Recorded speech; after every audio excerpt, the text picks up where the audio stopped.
Le 4 septembre 1957, la rentrée scolaire à Little Rock, capitale de l'Arkansas, se déroule dans un climat explosif. 9 élèves noirs sont attendus pour inaugurer la mixité raciale dans le lycée auparavant réservé aux Blancs, alors que les ségrégationnistes manifestent violemment devant l'établissement. Et surprise, la garde nationale envoyée par le gouverneur interdit l'accès aux élèves noirs en prétextant le trouble à l'ordre public.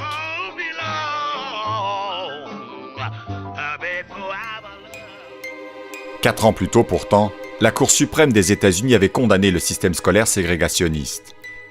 En dénonçant l'iniquité de traitement entre écoles blanches et noires, les avocats du mouvement des droits civiques sont parvenus à défaire la doctrine du développement séparé, imposée par l'élite blanche sudiste depuis la fin de l'esclavage. Mais la mise en place de la mixité raciale se heurte à une résistance farouche. À Little Rock, le sort des élèves noirs devient l'enjeu d'un bras de fer entre le gouverneur de l'Arkansas et l'administration fédérale qui tente d'imposer le démantèlement de la ségrégation. Au bout de 20 jours d'injonctions et d'incidents violents, le président Eisenhower envoie une division de parachutistes appliquer les décisions fédérales. Le 25 septembre, c'est sous bonne escorte que les 9 de Little Rock sont finalement installés dans leur classe.